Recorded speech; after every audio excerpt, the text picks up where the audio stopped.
جس مہمان خصوصی کے لیے ہم پلکے پاوڑے بچھائے ہوئے اب تک منتظر تھے اور ان کا انتظار کر رہے تھے، وہ مہمان خصوصی حضرت اقدس حضرت مولانا محمد سالم صاحب قاسمی مدظلہ العالی، ناظم مدرسہ سراج العلوم، امام و خطیب جامع مسجد ضلع رامپور، حضرت والا کی شخصیت پوری آب و تاب کے ساتھ منبر نور پر جلوہ افروز ہے۔ سامعین باتمکین، جیسا کہ آپ حضرت اقدس حضرت مولانا مفتی محمد رضوان صاحب قاسمی، ناظم مدرسہ اسلامی عربیہ درس القرآن کے طالب علموں کو دیکھ رہے ہیں کہ وہ کس طریقے سے کس ستودہ صفت کے ساتھ اپنے الفاظوں کے اندر خطاب نایاب کو پیش کر رہے ہیں، مجھے ایسا لگتا ہے کہ جامع مسجد امروہہ کے بعد جو ساری دنیا کے اندر معروف اور مشہور ہے، یہ حضرت والا کا چھوٹا سا ادارہ، مجھے ایسا معلوم ہوتا ہے کہ جامع مسجد امروہہ کے بعد اگر کہیں بچے تیار ہو رہے ہیں تو وہ حضرت اقدس حضرت مولانا مفتی محمد رضوان صاحب قاسمی، ناظم مدرسہ درس القرآن کا ایک شاہکار ہے، جس میں ہر طالب علم فرد کامل ہے، جس کا ہر بچہ جوہر نایاب ہے، جس کا ہر پڑھنے والا طالب علم یاقوت و زمرد ہے۔ اللہ تبارک و تعالی اس مکتب کو اور حضرت والا کو نظر بد سے بچائے۔ آئیے دوستو، میں تقریر کے بعد تقریر ہی کے لیے دعوت دے رہا ہوں، معین الدین ابن عبد الرحمن وہ آئے اور ہم تمام سامعین کے سامنے اپنے خطاب کو پیش کریں۔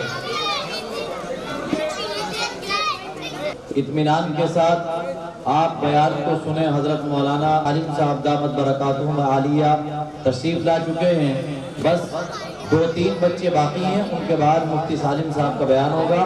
اطمینان کے ساتھ آپ تشریف رکھیں اور سکون کے ساتھ بیان کو سماعت فرمائیں تاکہ آپ کو کچھ استفادہ اور فائدہ حاصل ہو سکے۔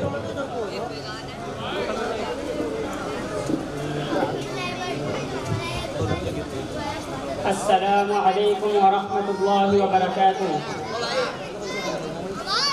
الحمد للہ رب العالمین والصلاة والسلام على سید الانبیاء والمرسلین وعلى آلہ واصحابہ اجمعین، اما بعد فقد قال اللہ تبارک وتعالی فی القرآن المجید والفرقان الحمید، فأعوذ باللہ من الشیطان الرجیم، بسم اللہ الرحمن الرحیم، انا انزلناه فی لیلۃ مبارکہ انا كنا منذرین فیہا یفرق کل امر حکیم، وقال علیہ الصلاة والسلام من احدث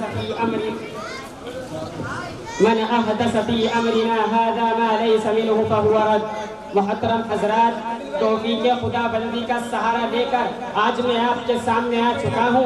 میں چاہتا ہوں کہ آج کی اس سہانی اور مقدس رات میں ماہ شعبان کی فضیلت کا تذکرہ کروں، اس کی درمیانی رات شب برات کی عظمت و برتری بیان کروں، اس مقدس اور بابرکت رات کے متعلق معاشرے اور سماج میں پھیلی ہوئی برائیوں اور خرافات پر روشنی ڈالوں۔ تو لیجئے ہماتن متوجہ ہو کر میری بات کو سنیے۔ خالق کائنات نے سورہ دخان میں ارشاد فرمایا انا انزلناه فی لیلۃ مبارکہ، کہ ہم نے اس قرآن پاک کو لوح محفوظ سے آسمان دنیا پر اتارنے کا فیصلہ ایک برکت والی رات میں کیا۔ اس مبارک رات میں ہر حکمت والا معاملہ طے کر دیا جاتا ہے۔ سرور کائنات صلی اللہ علیہ وسلم نے ارشاد فرمایا کہ جس نے دین اسلام اور مذہب اسلام میں ایسی چیز کو پیدا کیا کہ جس کا دین سے کوئی سروکار نہیں تو وہ مردود ہے۔ دوستو، یہ مقدس رات اس مبارک مہینے کی رات ہے کہ جس کے بارے میں شہنشاہ تاجدار مدینہ احمد مجتبی محمد مصطفیٰ صلی اللہ علیہ وسلم نے ارشاد فرمایا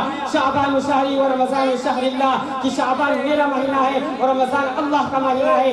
ایک حدیث پاک میں ارشاد فرمایا کہ شعبان میرا مہینہ ہے اور رمضان میری امت کا مہینہ ہے۔ مسلمانوں، یہی مبارک مہینہ ہے جس کی 15ویں رات کو شب برات کہا جاتا ہے۔ اللہ اللہ، اس رات کی فضیلتوں کا کیا ہی کہنا کہ احکم الحاکمین نے اس مقدس رات میں اس قرآن پاک کو نازل کرنے کا فیصلہ فرمایا جو سراپا ہدایت اور رحمت ہے، جس قرآن نے عالم انسانیت کو زندگی گزارنے کے طور طریقے سکھائے اور ہمیشہ رہنے والی آخرت کی زندگی کے واسطے نجات کا سامان مہیا کیا۔ اس مبارک رات میں سال بھر کے معاملات جو حکمتوں اور مصلحتوں سے لبریز ہوتے ہیں طے کر دیے جاتے ہیں، من جانب اللہ معصوم فرشتوں کے سپرد کر دیے جاتے ہیں۔ ہر مسلمان کے لیے ضروری ہوتا ہے کہ ماہ شعبان میں غفلت کی چادر اتار دے اور ماہ رمضان کے لیے جس میں رحمت خداوندی کے دریا بہائے جاتے ہیں ہماکن تیاری کریں، گناہوں سے توبہ اور دربار خداوندی میں غیّ و وزاری کریں۔ خاتم رسول صلی اللہ علیہ وسلم حضرت انس کا فرمان ہے کہ جانثار صحابہ کرام شعبان کا چاند دیکھ کر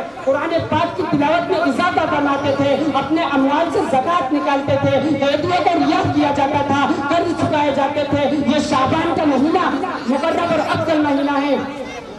اللہ پاک کی مخلوق میں مقرب فرشتے چار ہیں، حضرت جبرائیل افضل ہیں، مقرب نبی چار ہیں، محمد صلی اللہ علیہ وسلم افضل ہیں، مقرب صحابہ چار ہیں، ابوبکر صدیق افضل ہیں، مقرب مسجد چار ہیں، مسجد حرام افضل ہے، مقرب مقامات چار ہیں، مکہ مکرمہ افضل ہے، مقرب پہاڑ چار ہیں، طور سینا افضل ہے، مقرب دریا چار ہیں، فرات افضل ہے، مقرب مہینے چار ہیں، ماہ شعبان افضل ہے۔ اللہ کا رسول تو ماہ شعبان کو اپنا مہینہ قرار دے رہا ہے، مگر ہمیں کہ اس ماہ مبارک کے انوار و برکات سے محروم ہے۔ یہ غفلت اور ناز بازی نہیں تو کیا ہے؟ دوستو، میری ماں، تمہاری ماں، سارے عالم کے مسلمانوں کی ماں حضرت عائشہ صدیقہ رضی اللہ عنہا سرور کائنات صلی اللہ علیہ وسلم سے پوچھتی ہیں کیا وجہ ہے، کیا سبب ہے آپ ماہ شعبان میں بہت زیادہ روزے رکھتے ہیں؟ تو فرمایا حق تعالی شانو اس ماہ مبارک میں آئندہ سال مرنے والوں کے نام تحریر فرماتا ہے۔ میں چاہتا ہوں کہ میری وفات کا نوشہ اس حال میں لکھا جائے،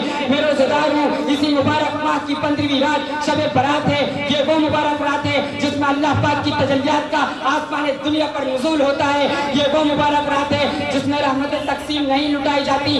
یہ وہ مبارک رات ہے جس میں اعلان عام ہوتا ہے کوئی استغفار کرنے والا اس کی مغفرت کی جائے، ہے کوئی روزی مانگنے والا اسے روزی دی جائے، ہے کوئی مصیبتوں میں گرفتار ہونے والا اسے نجات عطا کی جائے۔ اس رات کا نام شب برات اس لیے ہے کہ پروردگار عالم کی طرف سے بڑی تعداد میں انسانوں کے گناہ معاف ہوتے ہیں، عذاب جہنم سے بے شمار لوگوں کو نجات عطا ہوتی ہے۔ اس رات میں تمام امور کا فیصلہ ہو جاتا ہے، کتنا اناج پیدا ہوگا وہ بھی لکھ دیا جاتا ہے، جنگ ہوگی یا نہیں وہ بھی لکھ دیا جاتا ہے، فتح ہوگی یا شکست وہ بھی لکھ دیا جاتا ہے، پانی کتنا برسے گا وہ بھی لکھ دیا جاتا ہے۔ الغرض سال بھر کے بجٹ کی منظوری اس مبارک رات میں لکھ دی جاتی ہے۔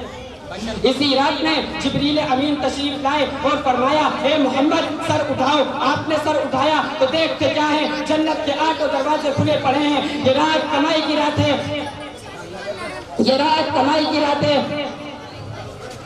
فرشتوں کی عید ہے، ہماری تمہاری عید اور ہے۔ فرشتوں کی عید شب قدر اور شب برات میں ہوتی ہے۔ مبارک ہے وہ لوگ جو اس مبارک رات میں پروردگار عالم کی رحمت کا سایہ تلاش کرتے ہیں، دربار خداوندی میں اپنی ضروریات اور حاجات کی درخواست پیش کرتے ہیں اور خدا پاک ان کی درخواستوں کو قبولیت سے نوازتا ہے۔ پیارے دوستو، یہ رات ندامت و شرمندگی کے ساتھ آنسو بہانے کی رات ہے، گناہوں کو معاف کرانے کی رات ہے۔ مگر افسوس صد افسوس، جس عبادت کرنے تھی، جس مبارک رات میں ہمیں عبادت کرنی تھی، ہم گناہوں کے کام کرتے ہیں۔ ہم شب برات میں جاگتے ضرور ہیں، ہمیں یہ نہیں پتا کہ کس طرح جاگنا ہے۔ ہمارا جاگنا عبادت کے لیے نہیں، ہمارا جاگنا رحمت خداوندی کو حاصل کرنے کے لیے نہیں، بلکہ ہم جاگتے ہیں گناہوں میں اضافہ کرنے کے لیے، ہم جاگتے ہیں نامۂ اعمال کو سیاہ کرنے کے لیے۔ کہیں دیکھو تو آتش بازی ہو رہی ہے، کہیں دیکھو تو پٹاخے چھوڑے جا رہے ہیں، کہیں دیکھو تو مسجدوں کو سجایا جا رہا ہے، کہیں دیکھو تو حلوے پکائے جا رہے ہیں،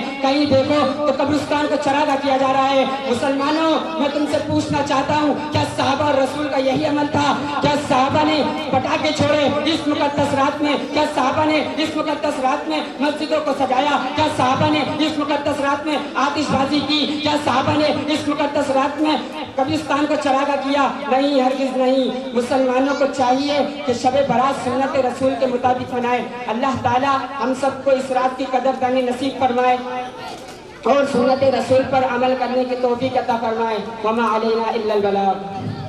السلام علیکم۔ ماشاءاللہ، اب میں تقریر